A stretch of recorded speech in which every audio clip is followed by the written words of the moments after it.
Bien le bonjour, chers amis, et bienvenue à la prescription avec votre ami Fred Lambert. J'espère que vous allez bien. Alors, prochainement, je vais avoir beaucoup d'annonces, de concerts, d'événements, de sorties d'albums. En fait, un album avec Molinari, un album solo. Bref, il y a plein de choses qui se brassent, ce qui explique que parfois, je dois sortir mes épisodes en retard d'une ou deux journées. Vous êtes...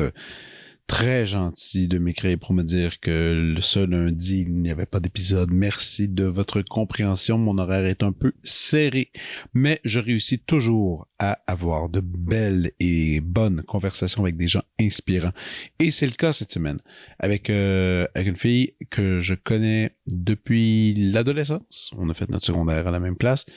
Et nos chemins se sont détachés, on a exploré des choses différentes, mais on a toujours gardé un œil l'un sur l'autre, voir qu'est-ce qui se passe. Et enfin, ça faisait un certain temps qu'on n'avait pas discuté. On a pris le temps d'aller en long et en large sur sa pratique artistique, sur un show qui a lieu cette semaine. D'ailleurs, je vous donne toutes les informations pendant la conversation. Et tout ça, c'est avec mon amie Marie-Hélène Bellavance. Marie-Hélène Bellavance déploie sa pratique autour de l'humain et sa capacité innée de résilience. À travers des œuvres picturales, vidéographiques, performatives ou installatives, elle propose aux spectateurs un espace de transformation face aux différents deuils ou expériences qui nous traversent et nous habitent. Artiste de la diversité fonctionnelle, elle affine depuis quelques années sa pratique vers une plus grande interactivité avec le public en proposant des œuvres en art performance, l'installation et la danse contemporaine. Son approche du corps en mouvement est intimement liée à la singularité de chacun et cherche les points de contact et de friction avec le spectateur.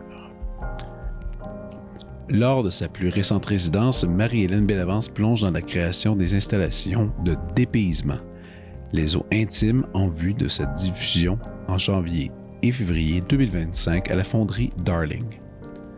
Maillage sensible entre l'art visuel et la danse, ce projet immersif invite le public à être témoin de performances dansées et d'histoires qui se croisent dans un espace à la fois familier et onirique. L'artiste y révèle un écosystème intriguant et en constante mouvance dans lequel elle-même et d'autres performeurs viennent transformer les installations et y laissent des traces. Cette œuvre inclusive et sensorielle s'inspire des cycles de transformation naturelle, de souvenirs intimes, de deuil, de liens avec leur collectivité dans un univers à la fois quotidien et surréaliste. Voici ma conversation avec Marie-Hélène Bellavance.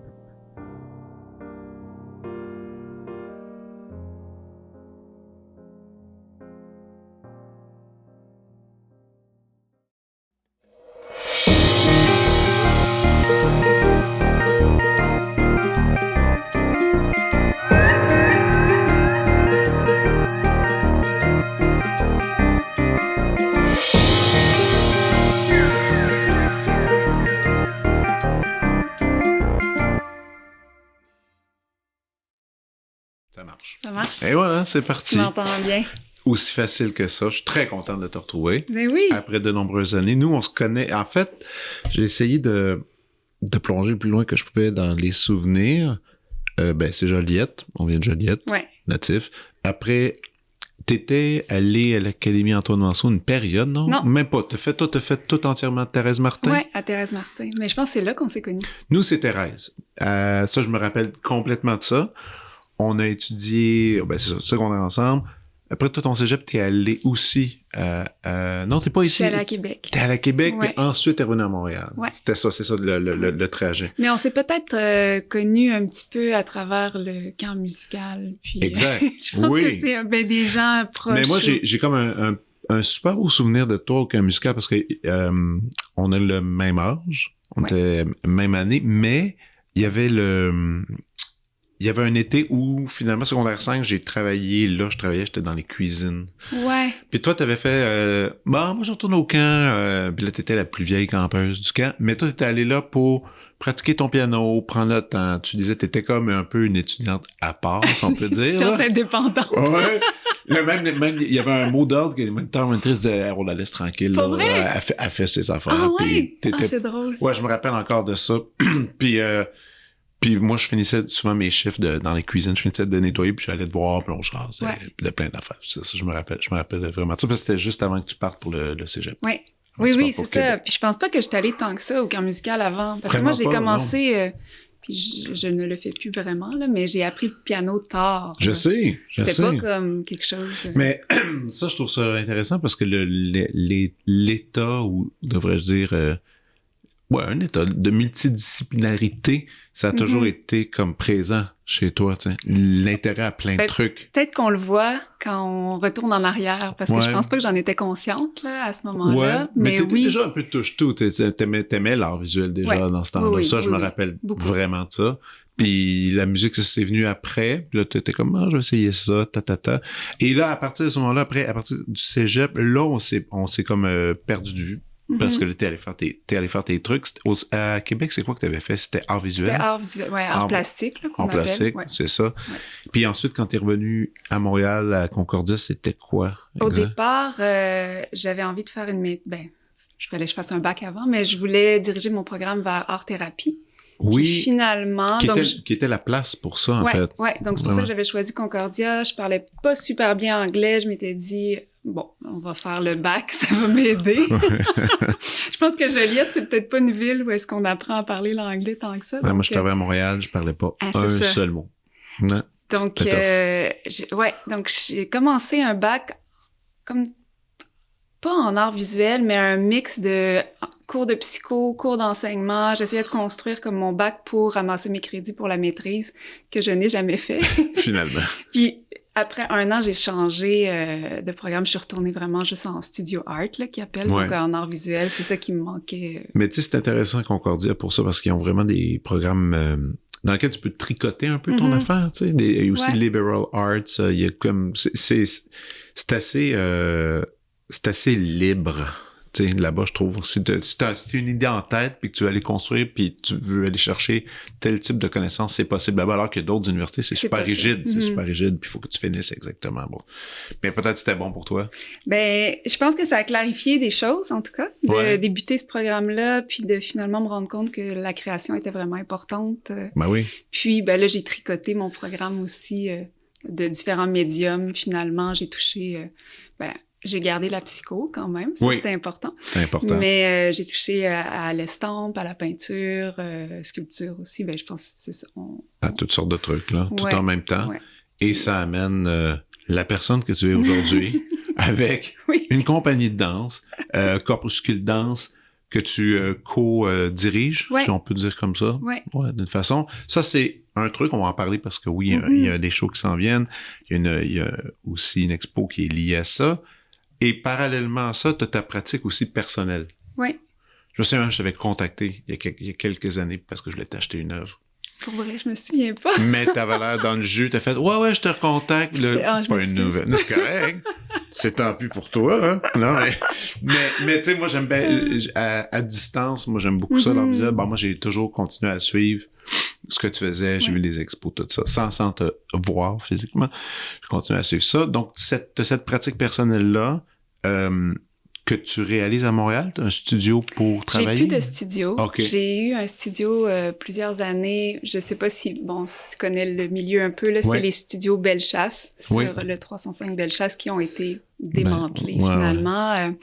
J'ai été là assez longtemps. Puis après, c'était comme la pandémie à travers ça. Je me suis séparée. Il y a comme plein de changements dans ma vie. Donc, j'ai pas repris. T'as eu une séparation pandémienne? Ouais, après.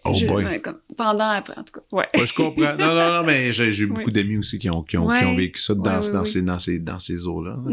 Donc, là, en perdre son local, c'était plus un choix après de est-ce que financièrement je peux me le permettre. Donc, il y avait beaucoup de réajustements. Puis, j'ai pas repris de studio. OK.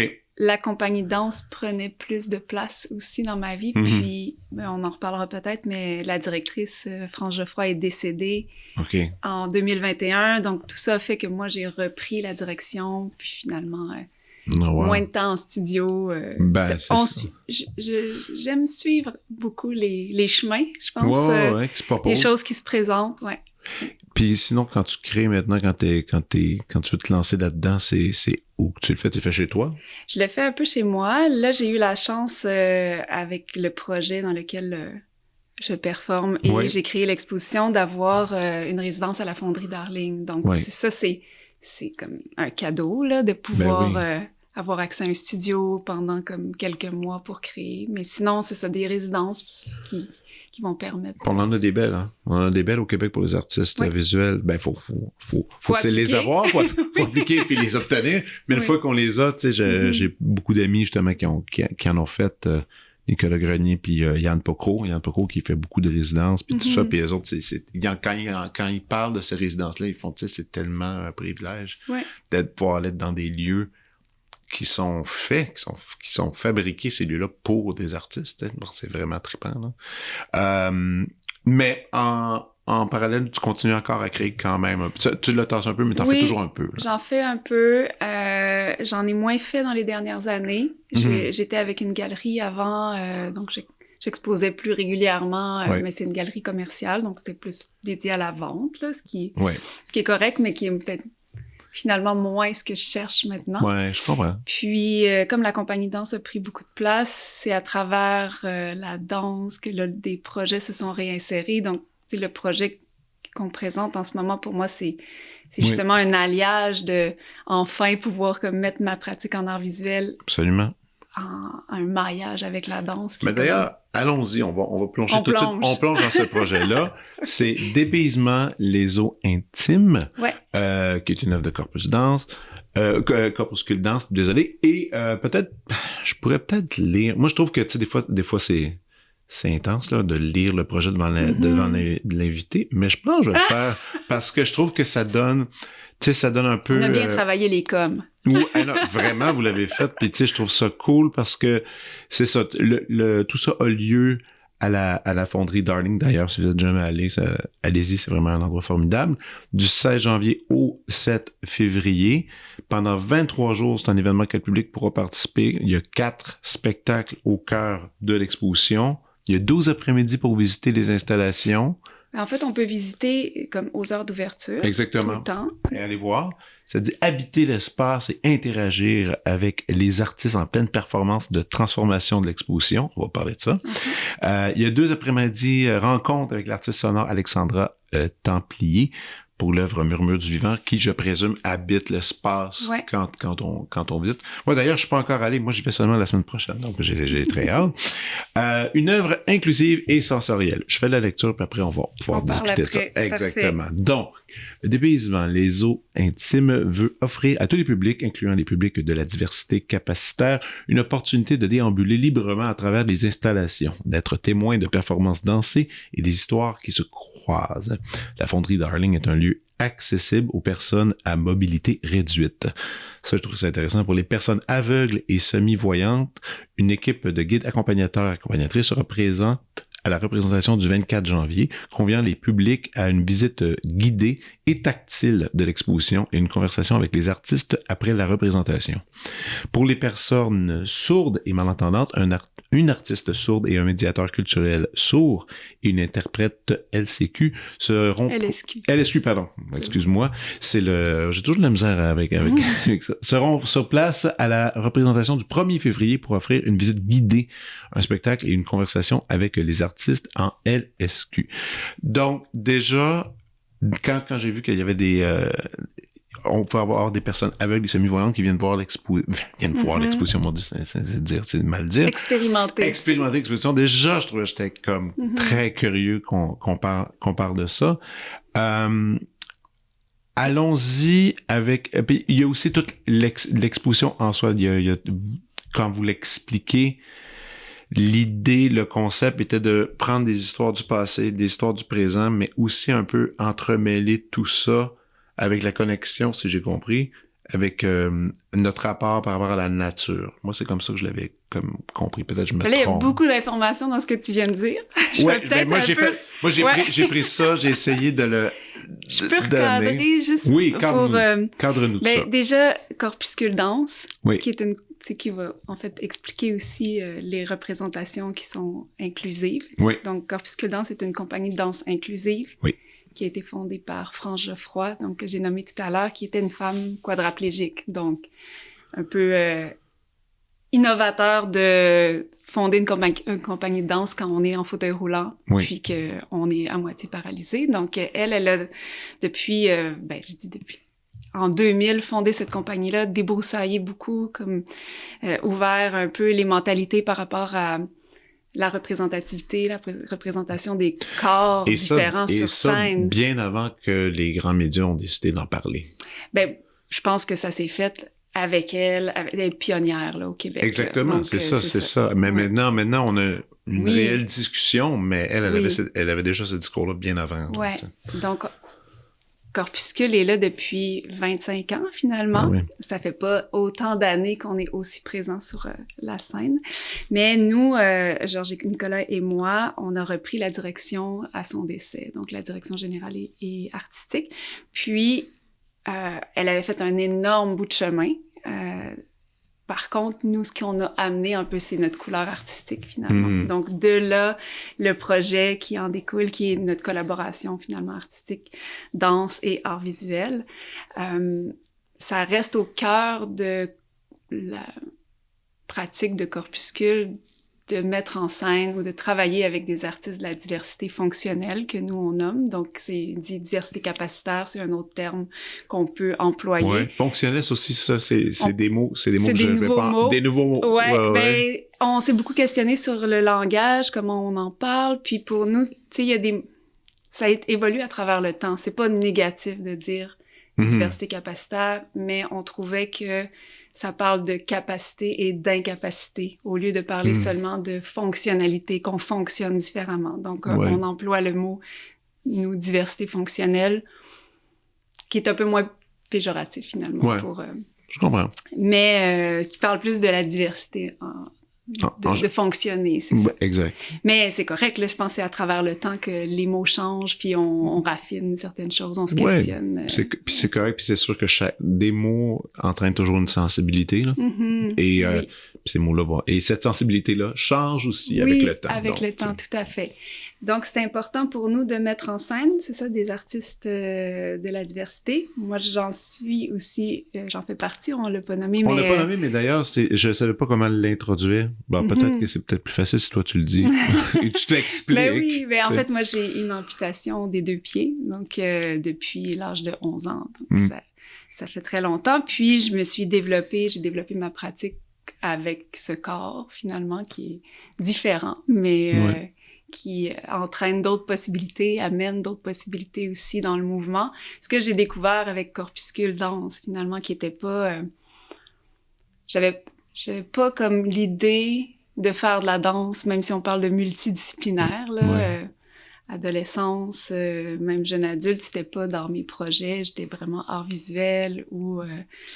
moi, la première fois que j'avais vu, puis ça avait sorti, là, il y avait un show, je pense que c'était dans le journal Le Voir, là, puis il y avait eu un petit reportage sur un show de danse que tu faisais, puis j'avais été surpris, parce que vraiment, je m'étais dit, je savais même pas que...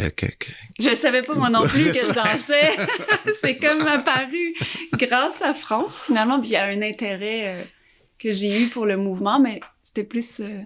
à travers de la vidéo, j'avais envie de travailler des choses dans le mouvement, puis je me suis dit, je pourrais me mettre en scène, tu sais, de fil en aiguille. Je me suis dit, je pourrais prendre un petit atelier, il y a cette compagnie-là. Donc, ça s'est comme fait comme ça. Puis, France m'a comme ramenée, puis elle dit, moi, je veux faire un show avec toi. Puis, il y a pas beaucoup d'artistes non plus en situation de handicap. Non.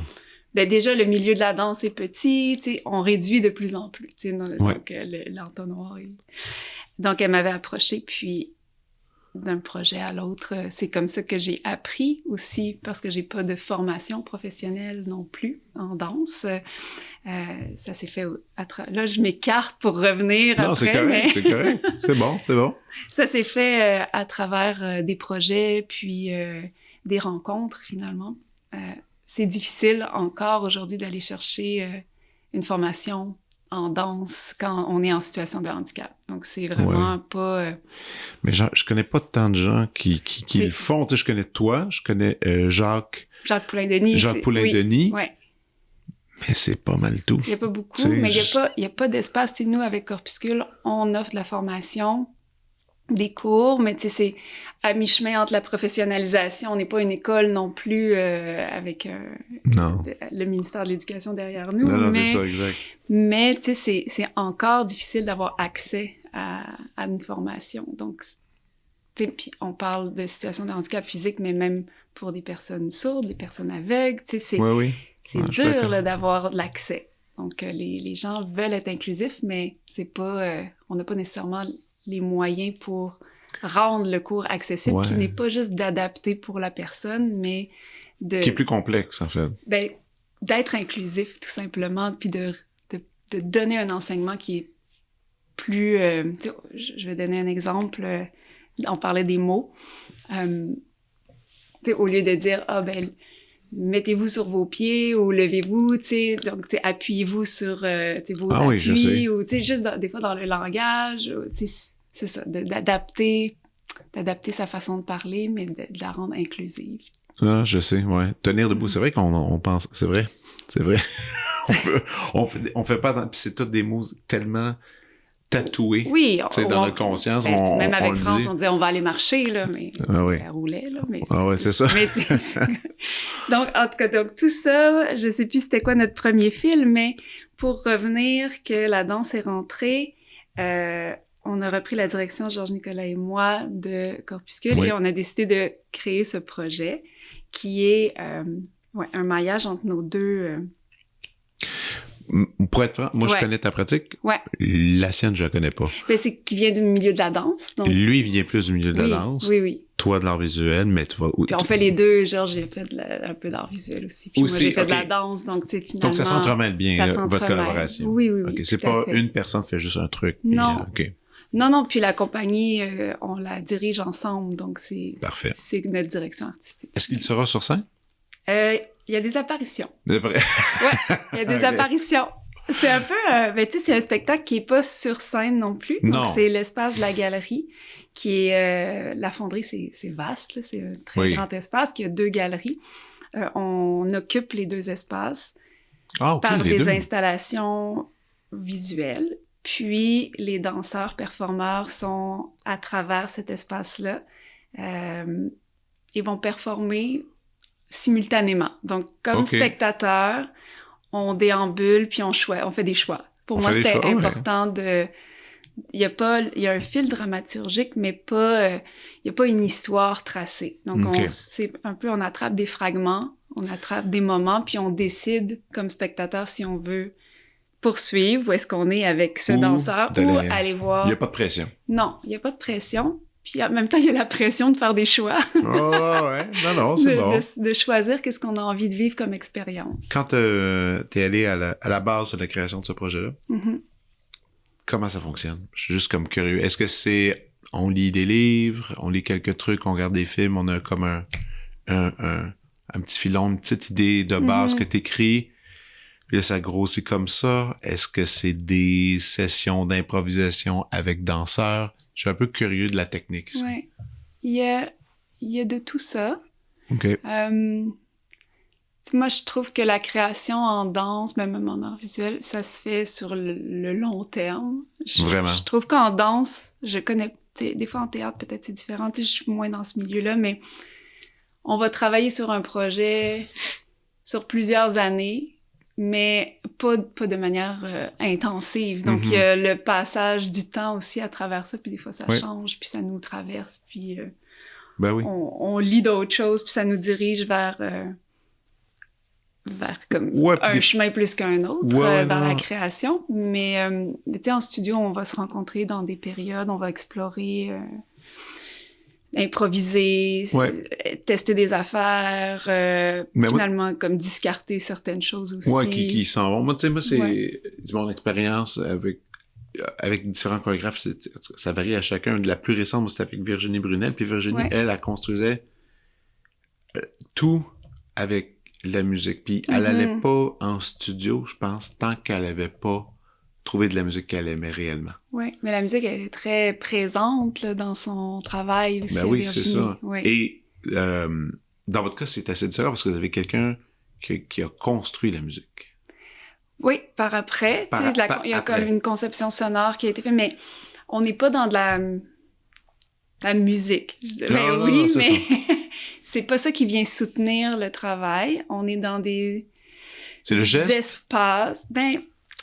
C'est de trouver l'équilibre aussi dans tout ça. Pour moi, de mélanger art visuel et danse, ce qu'on voit des fois, c'est « Ah oui, on travaille comme danseur dans une exposition qui est déjà créée. » Puis on s'en va comme danser dans cet espace-là, mais il n'y a pas nécessairement de relation entre les œuvres visuelles ou les installations puis la danse. T'sais. Donc, c'était comme de trouver vraiment le point de rencontre puis de créer à travers ça. Donc, quand tu lisais tout à l'heure...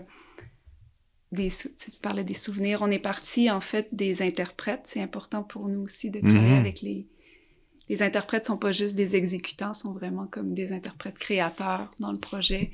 Puis c'est pas mal ça, en général, maintenant, dans les compagnies de danse. De plus en plus. Je trouve que, oui, il y a des chorégraphes, mais le input, qu'on pourrait dire, des interprètes est majeur. Oui, de plus en plus, mais il y en a qui vont arriver plus avec une chorégraphie aussi à apprendre ou ça, là on n'est vraiment pas dans ça pour ce projet-là. On est plus allé vers à la rencontre des interprètes puis de certains souvenirs personnels dans leur intime finalement. Puis suite à ça sont ressorties des histoires que moi j'ai retransposées en installation finalement. Okay. Mais tu sais, c'est des histoires qu'on reconnaît pas nécessairement, mais tu me racontes une histoire, il y a des petits bouts. Des petites bribes là, qui arrivent. Ça peut être une couleur que tu as nommée, ça peut être je vais donner un exemple, parce que pour moi c'est un des beaux exemples. Une des interprètes a parlé, puis je vends pas de mèche là, parce que dans l'installation aussi, on peut entendre les histoires avec des écouteurs de manière fragmentée. Mais... Ah, parce qu'on a des écouteurs quand on se promène. On se promène pas avec des écouteurs, mais il y a des stations. Il y a des stations où est-ce qu'on peut où est-ce qu'on entend ces histoires-là. Mon Dieu, il y a donc bien des choses. Il y a beaucoup de choses, oui. Ça serait pas une expo qui passe vite. Non, puis en général, les gens passent beaucoup de temps, même dans l'exposition, là, pas lors du spectacle, ben oui, mais oui, évidemment. Les gens restent pour s'installer. Oui. Donc, cette histoire-là, elle parle d'une broderie. C'était ça son objet, qu'elle brodait avec un fil rouge, puis qu'elle vivait quelque chose de difficile, puis une amie lui avait suggéré de faire des nœuds, puis à la pleine lune, de défaire ces nœuds-là. Donc, tu sais, je te fais ça rapide, mais cette image du fil rouge qui est comme qui symbolise aussi de défaire nos nœuds intérieurs. Tu sais, des fois, on a comme des nœuds. Donc, le geste de faire des nœuds et de les défaire tranquillement pour laisser aller. Il y a quelque chose de méditatif bien là-dedans, je trouve. Ça m'a beaucoup inspirée. Donc, de ça, il y a une installation qui a de la laine rouge. Puis c'est très... là, je veux pas la décrire, mais il y a cet écho-là aux nœuds, puis aux nœuds qu'on noue et qu'on dénoue. Puis le spectateur est aussi invité à l'en faire et à en défaire. Donc, tu sais, il y a quand même, pour moi, c'est important dans ma pratique de plus en plus d'intégrer le spectateur de manière interactive. Pas des grandes choses, mais de prendre part à... Puis encore une fois, pas de pression. Si les gens veulent pas participer, ils participent pas, puis c'est ça. C'est vraiment, c'est proposé, puis si on veut entrer, on entre. Si on veut toucher, on peut toucher. Puis en fait, dans l'exposition, c'est ce qui est suggéré de... toucher, ouvrir des petites boîtes, fouiller. Je peux amener mes filles? Ben oui. OK. Oui. Parfait. Avec plaisir. Elles vont un peu beaucoup aimer ça. Après, je pense qu'ils vont plus aimer ça, aller voir des concerts. Ils vont dire, pourquoi c'est pas tout le temps comme ça? Mais vous avez déjà fait un show qui est déjà passé. Là, quand ça va sortir, maintenant, c'est après le 24 janvier. Bon, ça va être passé. Il va en rester... Il va en rester deux, Il va en rester deux. Bon, je suis content qu'on en parle déjà aujourd'hui. Il y a l'idée que ça bouge un peu. Ça va changer à chaque fois. Ça sera jamais. C'est ça, ça va se transformer. Grâce aux spectateurs, entre autres, grâce aux performeurs qui vont pas se répéter.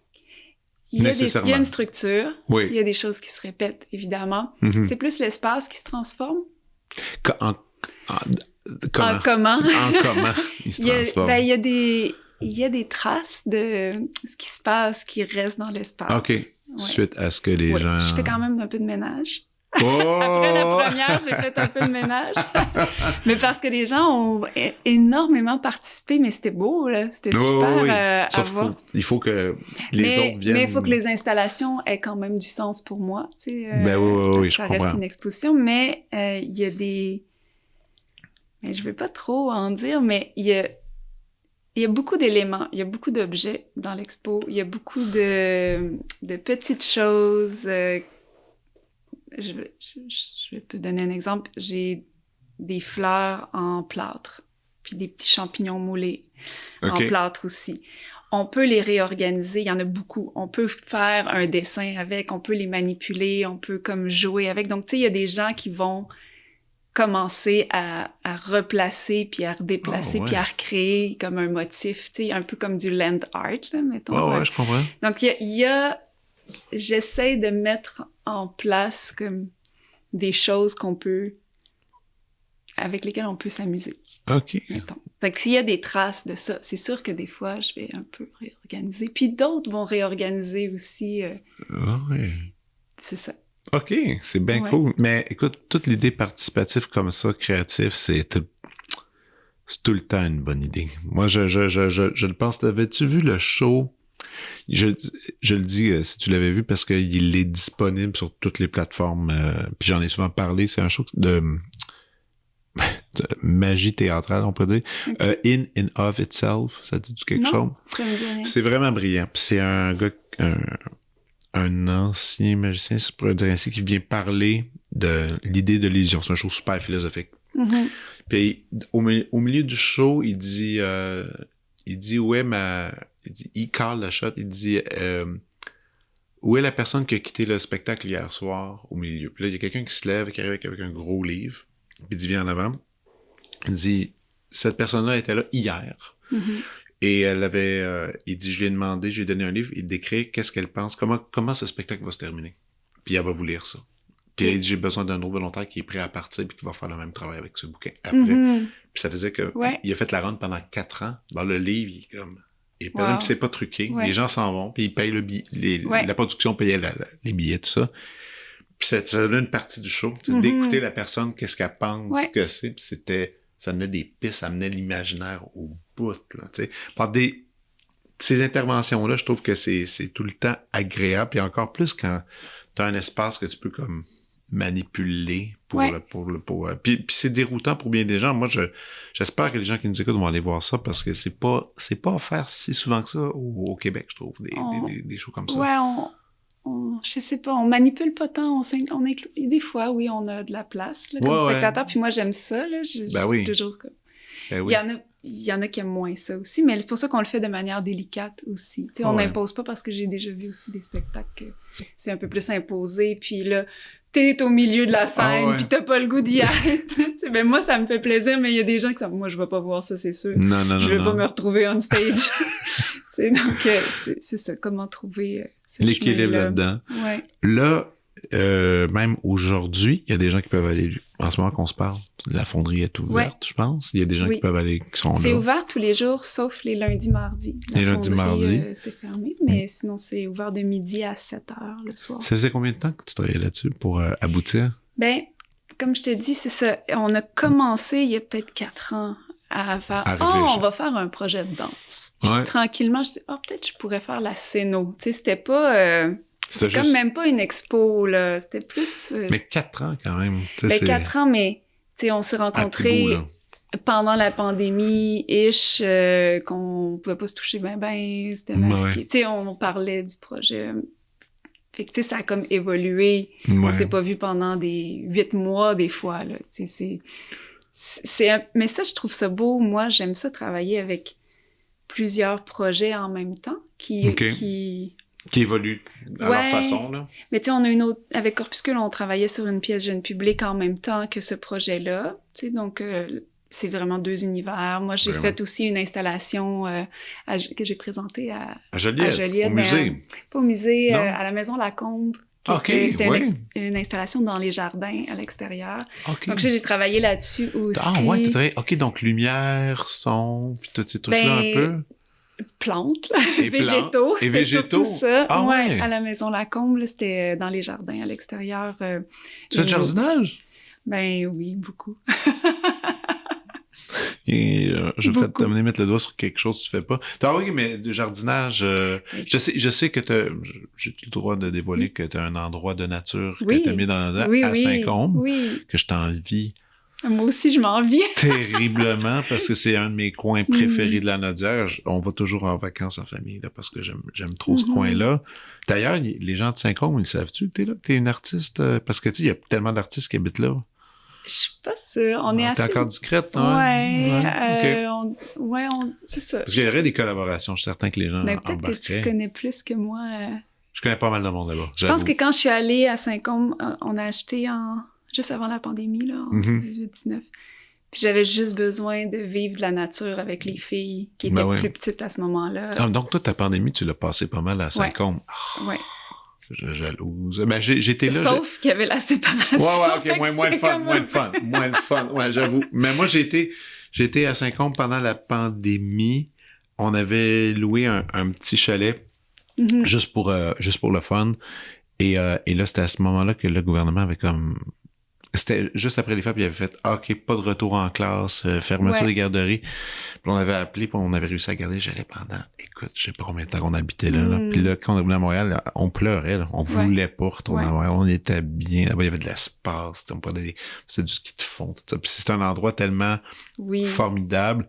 Et c'est sûrement là que tu as exploré les végétaux. Ben oui, ça en fait quand même partie dans ma vie depuis longtemps. Ma mère a toujours eu des grands jardins fleuris aussi, puis beaucoup comme jardinière, mettons. Puis après sa retraite de son travail régulier, ma mère, c'est une étudiante née. Là. Elle a pris un cours en herboristerie. Donc, elle a développé une expertise en plantes médicinales, puis elle m'a transmis aussi beaucoup de choses. Ouais. Oh, ouais. Donc, elle travaille avec les plantes médicinales beaucoup. Ça a comme toujours été proche de moi, puis dernièrement, finalement, depuis plusieurs années, les fleurs sont rentrées, les végétaux sont rentrés dans ma pratique. Fais-tu ça aussi, des trucs médicinaux, des petites potions? Un peu. Mais là, j'ai pas assez de temps pour tout faire. Non, c'est clair, ouais. C'est clair. Parce que, tu sais, il est écrit d'ailleurs que dans cette exposition-là, ça dit l'histoire passée et présente qui l'entoure, convoquant les végétaux, la flore et les manières textiles et la poésie. Donc, c'est pas mal tout ce que t'aimes qui est résumé en... Mais c'est sûr que les végétaux font partie beaucoup de mon travail, les cycles, la transformation, tu sais, il y a ça qui est très, très important. Au départ, tu sais, dans ma pratique, j'ai beaucoup travaillé sur la résilience puis le deuil. Oui. C'est un mot qui vient beaucoup, ça. Résilience, deuil. Ben, je pense que ça vient de loin, là. Ça vient de mes premières réflexions à l'université sur mon travail, puis que finalement... j'avais un peu écarté dans ma pratique le fait que j'avais des prothèses puis que j'avais vécu quand même cet épisode-là. Je voulais pas que ce soit à propos de ça, mais finalement, ça faisait beaucoup partie de moi puis de moi. Donc, de ta personne. Du moment que ça devient un travail authentique, ça tire ces fils-là puis ces ficelles. Donc, j'ai plus questionné, OK, c'est quoi mon rapport à mon corps, la résilience aussi par rapport à ça, que moi j'ai vécu. Puis, tu sais, donc j'ai comme beaucoup exploré ça au départ. Plus le deuil qui s'est transformé vers de la transformation aussi. Le deuil de? Mais les deuils. Pour moi, les deuils... donc, pour moi, c'était un deuil, ça aussi, là, de perdre mes pieds, tu sais, puis de vivre cet épisode-là. Je suis content qu'on en parle. Mais honnêtement, parce que j'ai toujours été fasciné. Le mot résilience, là, je pense qu'il te va comme un gant, parce que quand c'est arrivé, moi, je me rappelle encore quand c'est arrivé ce moment-là. En fait, on se connaît plus loin que le secondaire. On se connaît... il y avait des... T'es allé au primaire où, les Mille-Lacs? À Sainte-Marie. Non, à Sainte-Marie? Oui. OK. Mais quand c'est arrivé, je pense qu'à Joliette, c'était comme le gros truc. Là. Wow, on avait beaucoup entendu parler. Tout le monde parler. avait entendu parler. Ouais. On avait entendu parler. Puis quand on s'est rencontrés, je me souviens que t'avais une fière allure de... Tassez-vous, là. C'était tassez-vous de mon chemin, il n'y en a pas de problème. Puis t'as aussi une espèce de gentillesse et de bonté dans le visage qui honnêtement, qui t'habite encore. Là. Et qui fait que on dirait qu'il y a personne qui... Tu t'es-tu déjà fait achaler même au secondaire ou quoi? Pas de temps, parce que je pense pas qu'il était... Écoute, moi, je me suis fait achaler. Mais je jouais du violon. Mais tu sais, mais je me souviens encore que t'étais juste cette personne... Et puis, on le... C'était visible, mais pas en même temps. On dirait que c'était tellement incarné que c'était juste comme ça, tu sais. Moi, ça m'impressionnait. Puis c'est pas rien que moi. Je sais qu'il y a plein de gens qui étaient comme impressionnés par la stature que tu avais par rapport à ça. Évidemment, tu vis des choses. Nous, c'est la parure, c'est qu'est-ce qu'on recevait de toi. Mais j'étais pas traumatisée non plus. Là. J'ai pas vécu ça comme un grand drame. Oui, ça a été des moments difficiles. Ben puis oui. Il y a eu des... Puis pour la famille, puis tout. Oui, puis je pense que en me reprochant, quand j'ai eu les filles, puis qui ont eu cet âge-là, qui ont eu 11 ans, puis j'étais comme « Oh mon Dieu, ils sont donc bien jeunes. » Oui, puis il y aurait ça là, comment mes parents ont fait pour vivre ça, tu sais. Bon, tu vois, c'est comme un peu comme ma plus vieille. Ouais, j'avoue. C'est ça, tu sais, je me dis, j'étais petite quand même, là, pas vieille, tu sais. Ouais. Mais mes parents étaient beaucoup présents. Je sais pas, je pense que j'ai eu des belles rencontres, des bons médecins. Tu sais, là, je rentre plus dans vraiment du personnel, mais tu sais, la maladie, elle a comme frappé fort, mais après... C'était les séquelles, là. C'était comme, OK, ben, va peut-être falloir t'amputer. Puis ça a été un choc. Tu sais, c'était dans les premiers jours, là, après que je rentre à l'hôpital, là, qu'on me dit ça. Wow. Puis je voulais pas, puis c'était non, puis c'est que... Puis, je sais pas si ça serait ça encore maintenant, mais mes parents, puis le médecin que j'avais ont accepté d'attendre encore, de pas comme précipiter l'opération. Pour donner une chance. Pour donner une chance. Puis ce moment-là, m'a permis, moi, de l'accepter. Puis c'est un moment qui n'était pas 2-3 jours, là, ça a été 2 mois, là, presque. OK. D'attente, mais que c'était dangereux aussi parce qu'il y avait de l'infection. Mes pieds étaient comme en gangrène, puis ça pouvait monter. Donc, tu sais, il y avait quand même ce danger-là. Mais ce moment de 1 mois et demi, mettons, je dirais, a fait que j'ai comme pris la décision. Ça m'a été moins imposé. Ouais. J'ai l'impression que si c'était arrivé puis qu'on m'avait comme dit, ben voici ce qui se passe, c'est ça, puis là t'es comme sous le choc puis t'as plus de pied tout d'un coup, puis ouais, je comprends. Tu parlais de Jacques Poulain-Denis, tu sais, Jacques c'était un accident de voiture, tu sais, c'est comme j'ai pas le choix, j'ai plus de choix. Mais moi j'ai eu l'impression de faire un choix à travers ça, même s'il y avait une partie qui était pas mon choix, mais de choisir, ben regarde, c'est ça que je suis prête là, puis je vais me faire amputer les pieds, puis je vais aller mieux, puis après ça, je vais pouvoir au moins marcher, puis tu sais, on va comme puis bâtir avancer, ma vie, là, aller de l'avant, c'est ça, plutôt que d'être en attente, puis puis dans une incertitude, puis aussi, c'était nouveau un peu, tout ça, là. Tu sais, quand c'est apparu, c'était... écoute... Fait que je pense que de le choisir, dans la mesure du choix, mais je pense que la vie, c'est ça aussi, on peut subir ou on peut choisir. Et accepter. Ou accepter qu'on a quand même qu'on fait quand même des choix à travers ce qui nous arrive. Ben ça, j'ai envie, tu sais, de l'intégrer. J'ai eu envie de l'intégrer dans ma pratique aussi. Ouais, puis tu l'as aussi dévoilé dans un film, le film Les Signes Vitaux. Signes Vitaux, oui. où tu le montres, tu sais. Moi, écoute, c'est vraiment dans des événements, tu sais, on a chacun des événements marquants. Moi, j'en ai un avec toi, c'était justement au camp musical. Peut-être j'ai du soir en parler, je vais en parler, tant qu'elle est là. Puis, tu sais, on était au camp, on avait une conversation le soir. On parlait beaucoup de romans, on parlait de littérature, on parlait de plein de trucs, puis on était... puis là, on parlait de boue, puis t'étais au chalet, puis t'as dit « Hey, excuse-moi, je suis vraiment fatigué, je suis fatigué d'être debout. » T'as dit « Ça te dérange-tu? Je veux juste m'asseoir. » Puis il faisait chaud, c'était l'été, puis là, tu t'es assise, puis t'avais enlevé tes prothèses, tu sais, devant moi, comme ça, sans avertissement, puis j'étais comme... OK. Ah, c'est drôle. Puis ça m'a marqué, t'as dit, c'est correct? Oui, c'est bon. Il n'y a pas de problème. Il n'y a pas de problème. J'ai comme acté ça super cool. Il n'y a pas de problème. Mais j'étais pas paniqué, mais j'étais juste dans l'état de surprise, tu sais. Ah, c'est beau. On dirait que moi, je me souviens pas de ça, mais c'est des choses que je fais encore, là, des fois. Ben oui. Parce que bon, c'est ton corps, c'est mais comme ça. Mais je sais que c'est marquant, finalement, mais tu sais, on pense pas que... Je pensais que... On dirait que je me suis dit, je suis plus comme ça, adulte, mais tu vois, tu me confirmes que on avait 16. J'étais déjà 16 ans. Je me sentais déjà à l'aise. J'aurais pas pensé. J'ai eu l'impression que je me suis sentie plus à l'aise plus tard, mais tu vois, tu me dis non, je te le confirme. Écoute, assez quand je l'avais confié à mes amis, j'ai dit, hey, c'est pas, dis, elle a confiance en toi, c'est bien. J'étais là, okay, je dis, elle a confiance en elle, pas mal aussi. Non, mais je trouve ça le fun, Ouais, ça m'avait marqué. Bon. Hey, on s'égare, j'aime ça. Maintenant, on peut se parler de Signe Vito un petit peu? Oui. Ce film-là qui avait sorti 2009. Ouais. Réalisé par Sophie de Raspe. Oui. Qui maintenant, aujourd'hui. Oui. Et Sophie qu'on voit partout avec les nouveaux films. Le nouveau film, elle fait Berger, je pense. Oui, c'est ça. Dernièrement que j'ai pas encore vu, là. J'ai pas vu non plus. C'est sur ma liste. C'était son premier long. Elle avait fait À la recherche de Victor Pellerin. Ah, mon Dieu, ouais.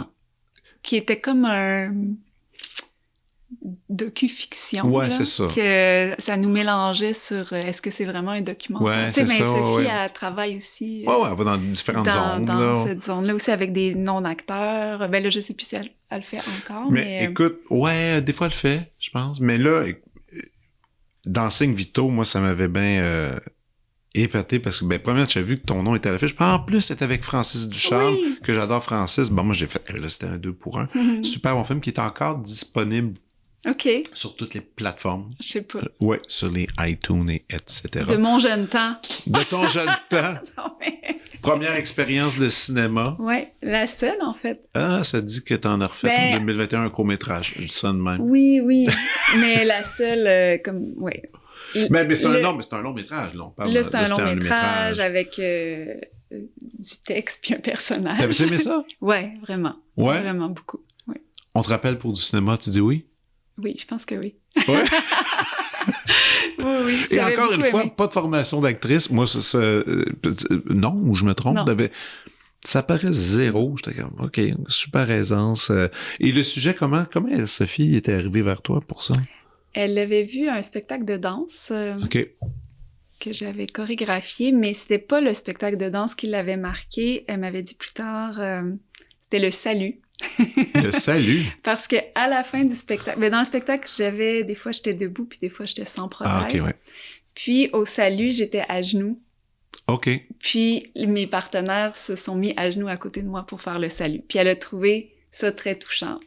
Cette bienveillance-là aussi. Puis elle travaillait sur ce film-là. Dans l'écriture, elle était vraiment au début de son écriture.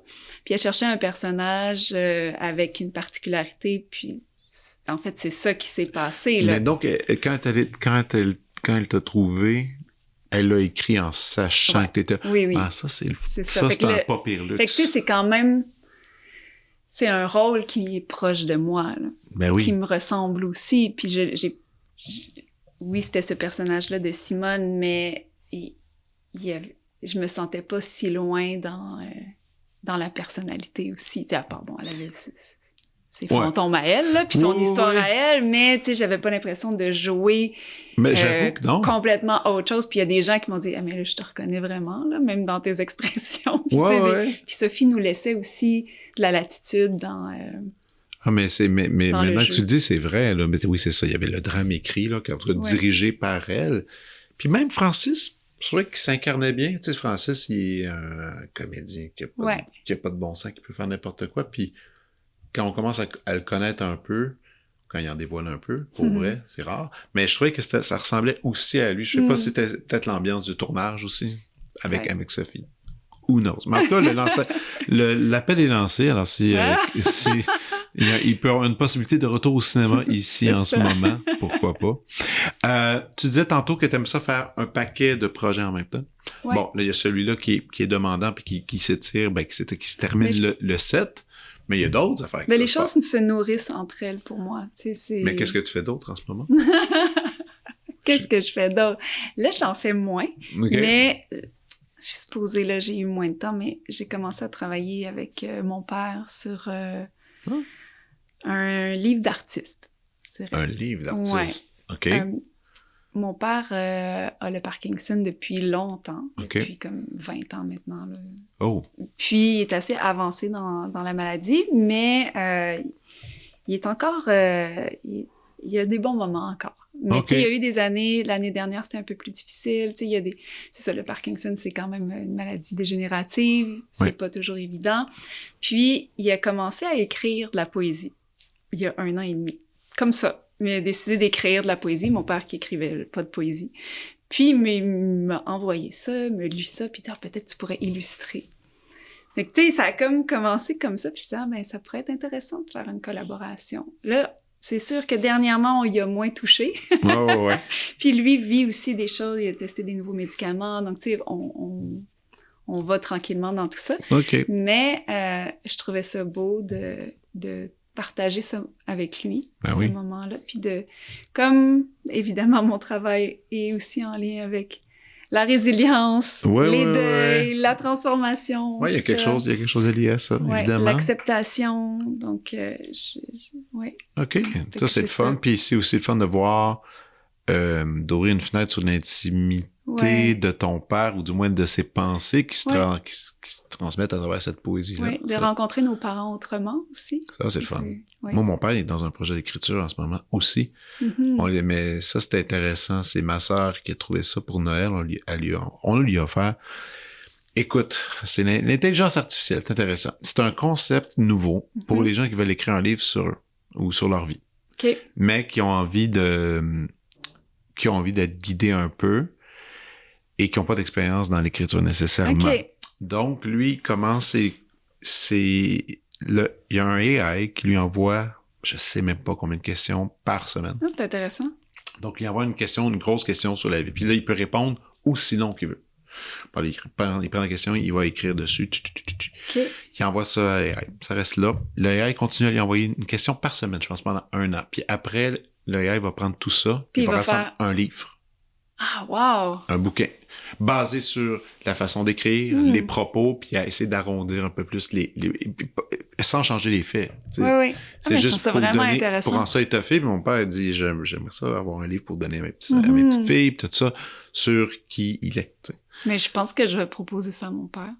On s'en reparlera tantôt. Je te donnerai le lien, mais c'est un cool concept. Puis au début, on a donné ça à mon père, on s'est dit, je sais pas si il raffole de ça. C'est super le fun. Puis écoute, quand c'est fini, vraiment, tu fais, je sais pas combien ça coûte, là, mais tu sais, tu fais go print. Je pense que tu peux le lire pour voir si c'est correct. Puis après, tu fais go print, puis là, tu reçois tes copies, puis là, t'as ton livre. Qui avec toi comme auteur. Mais je trouve ça beau parce que ça... Tu sais, on a besoin de se raconter aussi, puis de laisser des traces en C'est super difficile. C'est dur. Puis là, ça te crée comme une structure aussi. Ça te... Une bonne structure. Une bonne structure parce qu'il m'a montré un peu le type de questions. Puis j'étais comme, je peux voir. Je peux comprendre comment l'intelligence artificielle peut aller chercher qu'est-ce qu'il faut là-dedans pour... Puis l'intelligence artificielle qui est utilisée connaît les codes d'une biographie. Donc, puis je pense même que tu peux choisir le style. Regarde, c'est vraiment... moi, je trouve ça super cool. Au lieu de faire un super long cours d'écriture que tu sais pas nécessairement si tu vas le maîtriser, un éditeur. Tu sais, je veux dire, ça peut tellement être compliqué, mais non, c'est ça. Puis évidemment, force de dire, je suis curieux de lire le livre de mon père qui va sortir. Non, mais je trouve que c'est tellement une belle passation de savoir aussi, puis d'information, puis de... Écoute, je vais ramasser ces infos-là pour toi. Mais regarde, mais ça, c'est les trucs de l'intelligence artificielle. Moi, j'étais un peu tout contre tout ça. Mais évidemment, mais ça, je trouve que c'est comme un truc le fun. Des fois, il y a des belles choses à travers ces gros trucs-là qui sont complètement nouveaux. La façon que je te regarde toujours, même encore aujourd'hui, j'en reviens pas, toujours positive, tout le temps comme avec des idées. Donc toi, l'anxiété, c'est pas trop dans ton langage, dans ta vie, on dirait? Où tu réussis à éteindre les feux d'une bonne façon? Ben, j'ai goûté un peu à l'anxiété après la naissance de ma deuxième fille. OK. Oui. Puis, j'avais jamais fait ça, des moments d'anxiété ou des crises de panique. Puis, ça m'a vraiment surpris. C'est très envahissant. Mais ça? C'est pas le fun. Non. Il y a personne qui s'en réjouit. Non, c'est ça. Puis, on dirait tant que t'as pas vécu comme quelque chose comme de similaire ou de... Tu comprends... Moi, je comprenais pas tant. Mm-hmm. Je suis comme, mais voyons que t'es pas bien, voyons que t'es anxieux, voyons que ça va pas bien, tu sais. Puis, sans que ce soit un jugement, tu sais, on dirait que je comprenais pas. Puis, ça m'a beaucoup servi parce que ma plus vieille a fait beaucoup d'angoisse puis d'anxiété plus jeune. Mm-hmm. Puis, je l'ai accompagnée dans ça, mais le fait d'y avoir aussi un peu goûté. C'est plus facile à comprendre et à gérer. Comment c'est incontrôlable des fois. Non, je comprends. Que ça prend tout l'espace, puis que la personne, ça prend toute la place. Ben non, c'est sûr. Comment reprogrammer le cerveau aussi, reprogrammer tranquillement... Ouais, les idées, là, comment observer autrement aussi, là. Ouais. Des événements soi-même. Bon. Mais sinon, ça fait plus partie autant, mais tu sais, c'est ça, j'ai appris à désamorcer.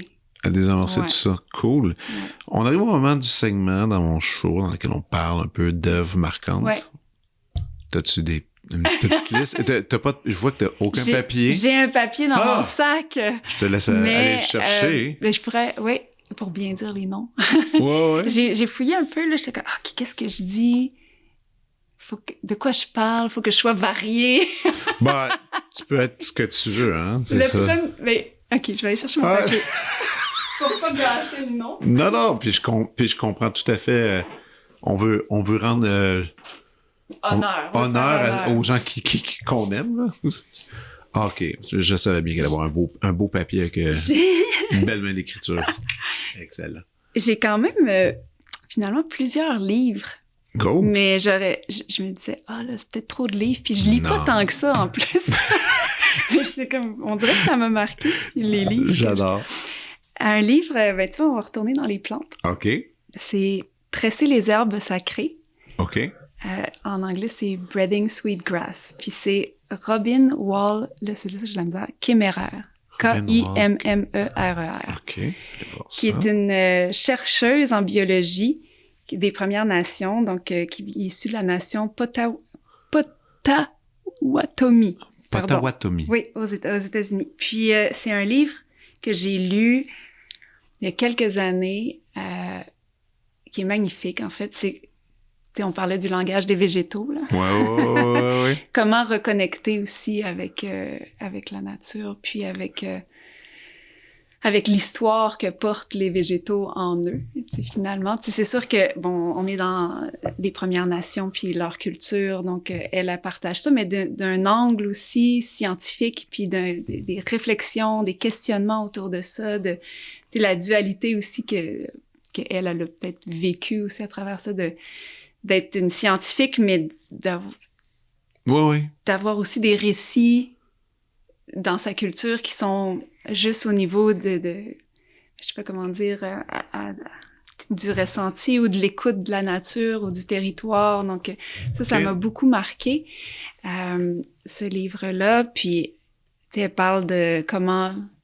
C'est vraiment l'écoute des végétaux. Il y a, je dirais, comment les noisettiers y agissent ou les pacaniers agissent entre eux, puis tout le système qui communique entre eux. Mais qu'est-ce que ça nous apprend sur l'univers aussi, puis sur la communauté. Puis, il y a vraiment des belles réflexions d'être à l'écoute, c'est ça, de ce qui nous entoure, puis de le relier à nos racines, finalement, notre territoire, nos racines anciennes, comment pour eux, dans leur culture, nous, on a le christianisme, là, puis il y a notre Dieu, puis Ève qui est arrivée, tout ça, même si ça fait pas partie de mes croyances, mais pour eux, c'est la femme tombée du ciel, puis qui a été recueillie par une tortue, qui est devenue la terre. Fait qu'il y a il y a un imaginaire qu'on connaît complètement différent aussi, là. Ouais, qui sont des légendes, des histoires, des récits, mais qui respecte tellement la nature, tellement notre environnement, ce qu'on perd, ce qu'on a perdu beaucoup, tu sais, puis qu'on... Oui. Ouais. Qui est encore au milieu, je veux dire, dans les sujets les plus importants de l'heure en ce moment. Je veux dire, si on se met à regarder ça. L'environnement, ben évidemment, c'est quelque chose que tu prends à cœur. Est-ce que tu lis beaucoup là-dessus?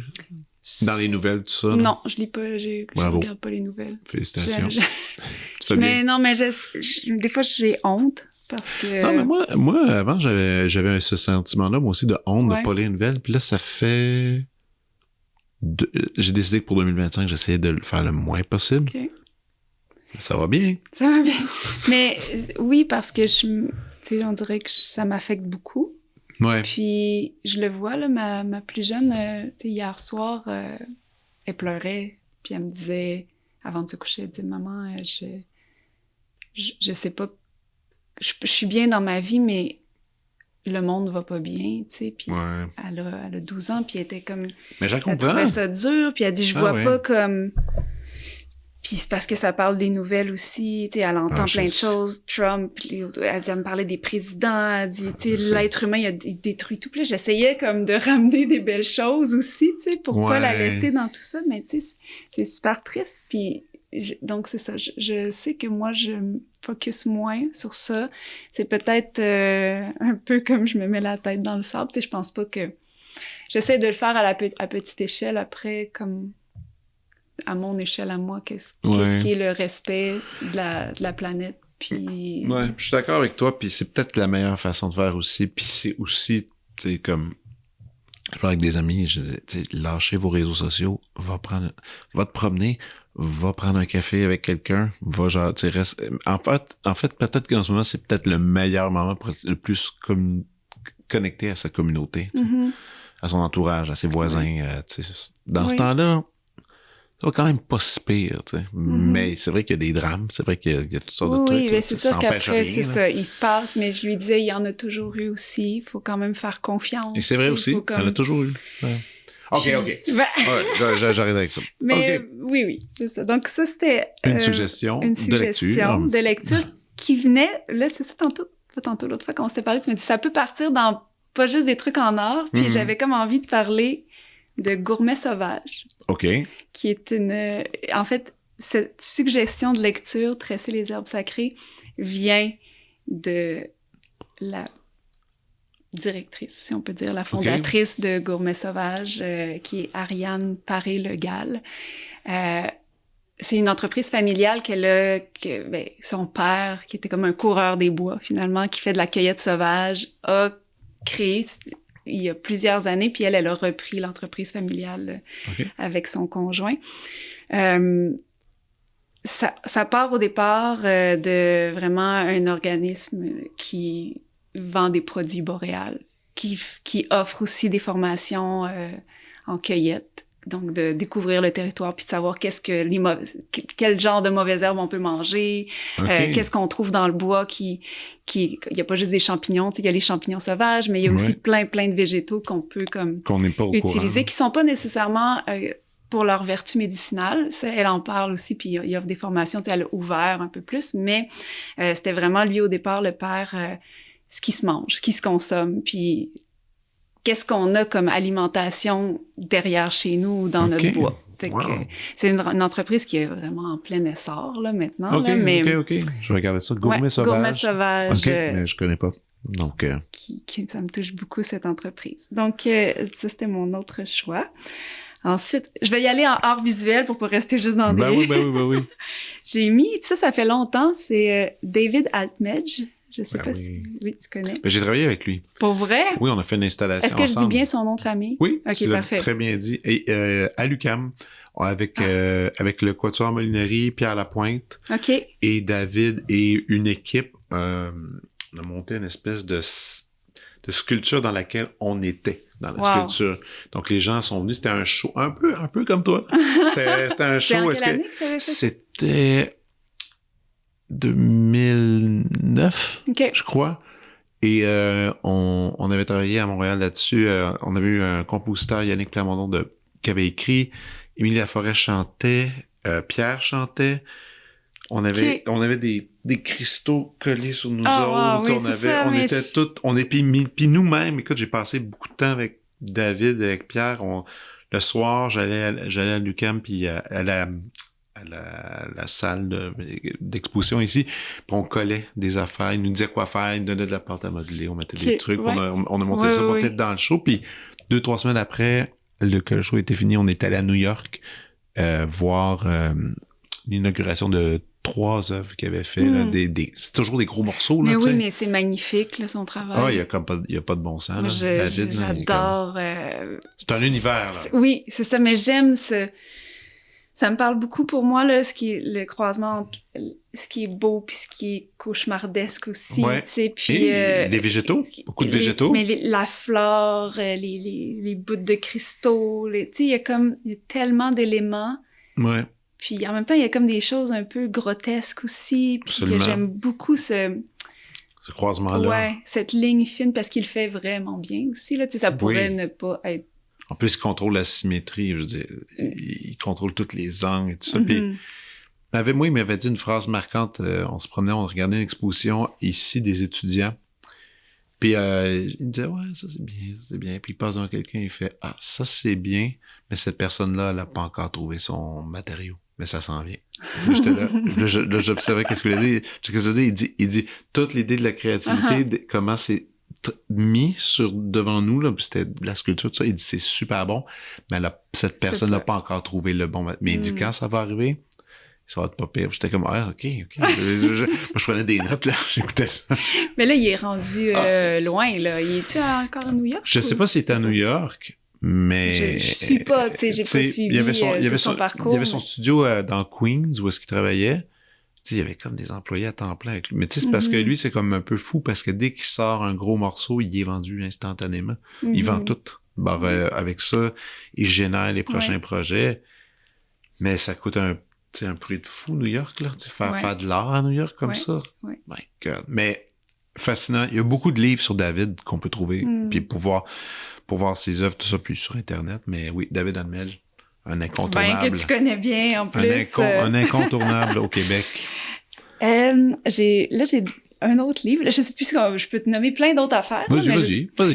J'ai marqué François Cheng. OK, je ne connais pas. Qui est un auteur chinois, un poète chinois.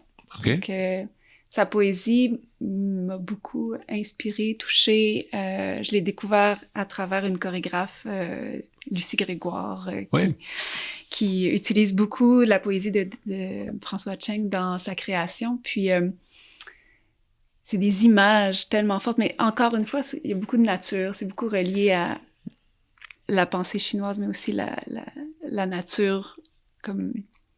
Ouais. Comme inspiration première. Comme inspiration. Puis, j'avais lu, mais là, si je peux conseiller, là, 5 méditations sur la beauté. Okay. Il y a 2 livres. Il y en a un, c'est 5 méditations sur la mort, puis 5 méditations sur la beauté. Ah, OK. Je trouve ça très, très... François Cheng. François Cheng. OK. Oui. Je regardais ça. Mais il est québécois. Non, il est chinois. Puis, c'est juste François, ça. Mais il y a... si je me souviens bien, il parle autant français que... Okay. C'est lui qui écrit qui fait ses traductions, je pense. Ah, OK. Ouais. Wow. Excellent. Yep. Super. François Cheng. J'en ai un dernier. Vas-y. C'est encore un livre. Vas-y. C'est Emprunté aux oiseaux de Vanessa Yunsi. Je connais pas non plus. Qui est une psychiatre et poète. OK. Oh. On n'a pas parlé de ça, mais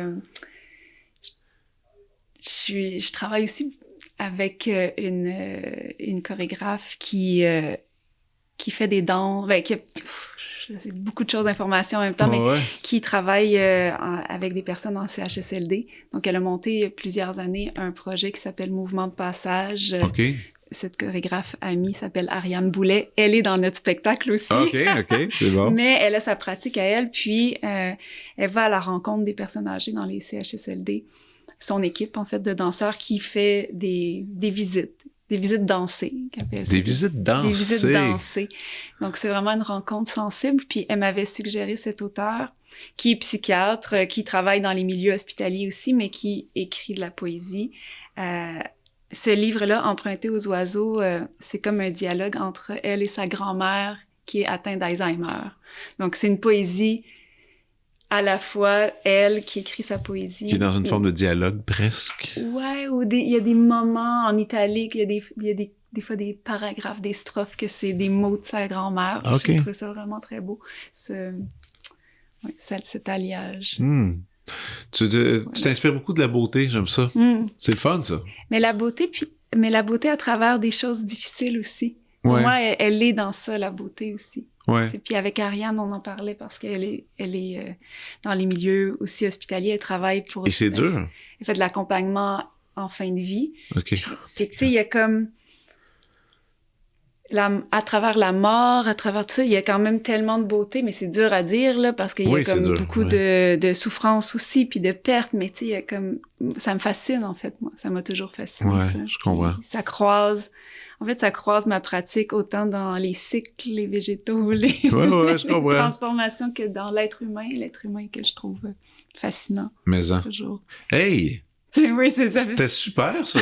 C'était pas trop long. Non, c'est parfait. Écoute, je le répète à tout le monde, allez voir cette exposition spectacle. Mais en tout cas, si vous pouvez pas Exposition vivante. Exposition vivante, voilà, c'est ça la bonne formule, le 1er et le 7 février à la fonderie Darling. Évidemment, je mets tous les liens sur la page sur nos réseaux sociaux. Merci beaucoup. C'était un plaisir et on se voit bientôt. Vous venez d'écouter La Prescription avec Dr. Fred Lambert. À l'animation, Frédéric Lambert. Réalisation, montage, recherche et bons conseils, Olivier Chamberlain. Au logo, Joël Vaudreuil. La musique, le groupe Crabe. Jérôme Minière, Philippe B., Ben Chimie, Guillaume Beaulieu et Vincent Vertefeuille. Merci d'avoir été à l'écoute et à bientôt.